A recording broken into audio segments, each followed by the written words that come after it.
Orang sealim apapun nih orang, sepandai apapun ilmunya, walaupun ilmunya kontainer-kontaineran dia hafal kitab, tapi kalau sama orang tuanya dia kurang ajar, nggak bakalan tuh orang hidupnya berkah dan nggak akan diampunin dosanya sama Allah Subhanahu wa Ta'ala. Ada kisah Imam Fudail. Jadi kisah Imam Fudail ini disusun di dalam kitab beliau. Di saat Imam Fudail ini pergi haji. Di saat pergi haji, ya, Imam Fudail wukuf di padang Arafah, tidur pada saat itu. Begitu tidur Imam Fudail dikasih kabar dalam tidur, dalam mimpinya, bahwa semua orang yang haji pada saat itu barengan dengan dia diampunin semua oleh Allah Ta'ala dosa-dosanya. Cuman satu orang di dalam mimpinya dikasih tahu, yaitu kelompok orang-orang Khurasan. Besok malamnya, jadi sebelum malam tanggal 10, ya, tanggal 8 dikasih mimpi, tanggal 9 dikasih mimpi, tanggal 10 dikasih mimpi yang sama, bahwa semua orang yang pergi haji, jamaah haji pada saat ini juga diampunin semuanya yang ada di padang Arafah. Cuman satu orang Khurasan yang bernama Muhammad bin Sulaiman, Muhammad bin Harun Al-Qurasani. Tuh, dikasih tahu namanya dalam mimpi, yaitu Muhammad bin Harun Al-Qurasani. Khurasan itu nama daerah di Persia, yaitu daerah Khurasan. Maka orang yang tinggal di sana pakai Al-Qurasani. Nah, Imam Fudail mimpi ini dia. Begitu mimpi 3 malam berturut-turut, dari malam Tarwiyah, Arafah, ya, sama tanggal 10 Zulhijjahnya, malamnya takbiran, tidur, itu mimpi bahwa semua jamaah haji diampuni oleh Allah Subhanahu wa Ta'ala kecuali orang Khurasan satu yang bernama Muhammad bin Harun Al-Qurasani. Akhirnya begitu setelah sholat Idul Adha, begitu sholat Idul Adha, ya, Imam Fudail ini cari kabilah, cari tenda-tenda yang dari kelompok Khurasan, karena ini amanah. Dia datang. Begitu datang di kelompok Khurasan, kata orang Khurasan bertanya, kau nyari siapa ya Tuan? Saya nyari seseorang yang bernama Muhammad bin Harun Al-Qurasani. Kata orang Khurasan, Masya Allah, itu ulama besar bangsa kami. Coba, padahal dalam mimpinya nggak diampuni oleh Allah Ta'ala. Kata orang kelompok Khurasan, itu ulama besar kami, tokoh, semua ulama-ulama belajar padanya. Di mana tendanya? Kata Imam Fudail, di sebelah. Datang berkunjung.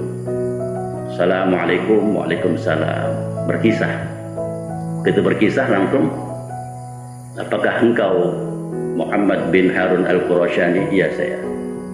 Apa kata Imam Fudail? Saya mimpi 3 malam berturut-turut bahwa orang yang berangkat haji, yang bikin haji pada tahun ini, Allah ampuni dosanya semua, kecuali satu orang Khurasan yang bernama Muhammad bin Harun Al-Qurasani. Kata dia, iya saya itu. Ini orang dikasih tahu nggak diampunin, nyengir. Ini ulama besar dikasih tahu bahwa engkau nggak dapat ampunan dari Allah Ta'ala. Semua orang yang berangkat haji dapat ampunan kecuali engkau. Dia cuma tawa dikit doang, kik begitu. Iya, ini kok bingung dikasih kabar kayak gitu, bukannya sedih malah ketawa dia. Ketawanya tawa kecil. Apa kata ulama ini? Ulama yang bernama Muhammad bin Harun Al-Qurasani. Wahai saudaraku, aku sudah tidak kaget dengan kabar seperti ini. Karena kabar seperti ini sudah 39 tahun yang lalu. Sekarang tahun yang ke-40. Berarti bikin haji berapa kali itu dia? 40 kali.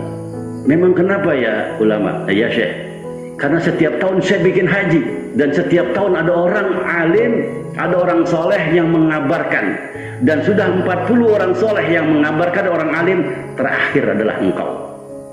Jadi udah 40 orang alim, 40 orang soleh yang mengabarkan bahwa Muhammad bin Harun Al-Qurasani nggak diampunin doanya. Dia udah nggak kaget lagi. Jadi saya nggak kaget lagi, kata dia gitu. Memangnya apa dosa yang kau perbuat? Padahal kau ada ulama besar, semua guru-guru belajar pada engkau. Kenapa kau nggak diampuni oleh Allah Subhanahu wa Ta'ala? Sedangkan hajimu 40 kali. Padahal dari umroh ke umroh itu adalah ampunan. Dari haji ke haji adalah sorga jaminan dari Allah Subhanahu wa Ta'ala. Ini kau nggak diampunin. Kenapa ini? Kata Syekh Fudail, apa dosa yang kau buat? Apa jawab ulama ini? Kata ulama ini, Muhammad bin Harun al-Qurashani, bahasa kita begini kawan, lah kan saya dulu nggak sekujuk-kujuk datang langsung jadi ustadz, kata dia gitu. Lah kan saya nggak sekujuk-kujuk langsung jadi kiai, lah kan saya nggak datang sekujuk-kujuk langsung jadi ulama. Mengapa?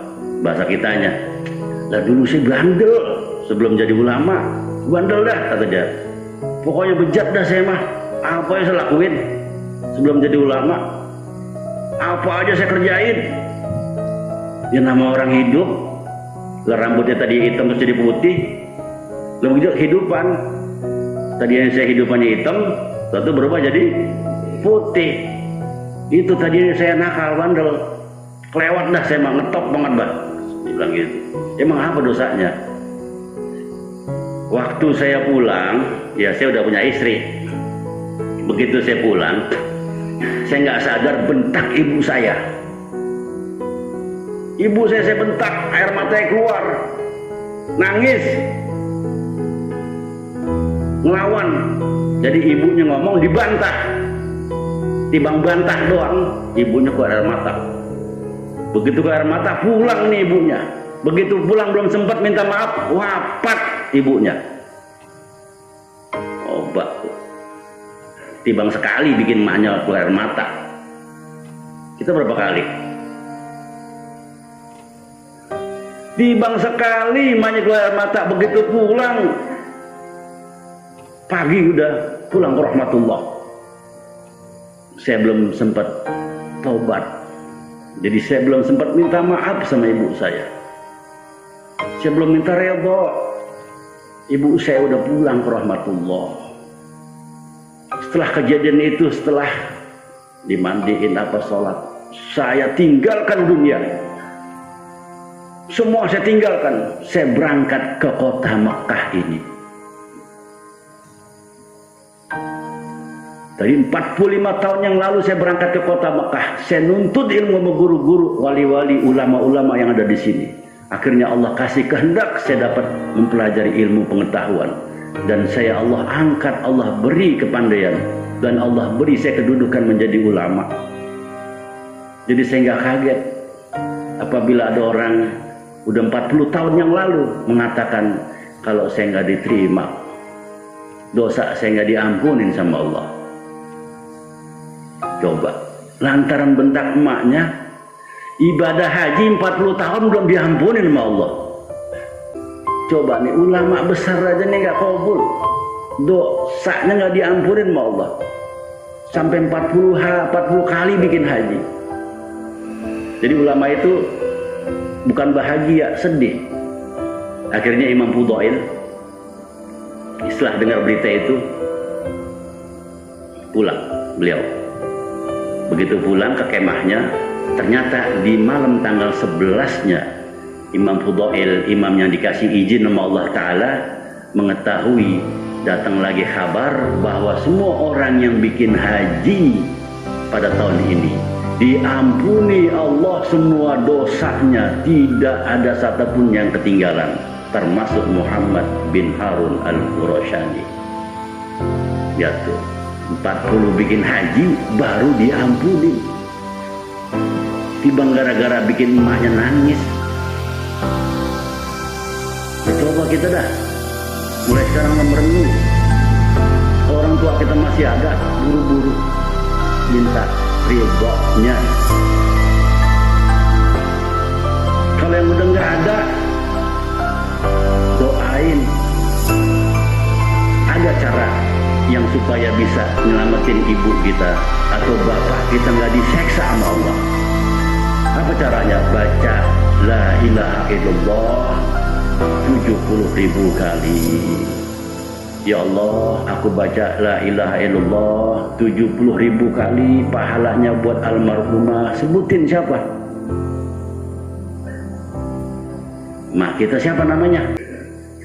Bapak juga udah nggak ada. Ya Allah, aku baca la ilaha illallah kalimat tauhid 70.000 kali, pahalanya buat almarhum bapak saya namanya siapa? Kerjain 70.000 kali. Insya Allah itu menebus orang tua kita dari api neraka. Udah kita hidup, orang tua kita nggak kita senengin. Begitu orang tua kita di alam barzah, siapa yang nolongin kalau bukan anaknya yang masih di atas tanah ini yang ada? Yang ada nyeksa mulu orang tuanya. Sekarang tebus. Baca la ilaha illallah 70.000 kali. Tebus buat ayah, tebus buat ibu. Mudah-mudahan jadi jalan pembuka. Mungkin bisa jadi kenapa kita sakit mulu, mungkin itu punya salah sama orang tua kita. Mungkin bisa jadi kenapa hidup kita susah mulu, mungkin orang tua kita juga pernah kita buat salah sama orang tua kita. Belum sempat minta maaf udah pulang ke rahmatullah.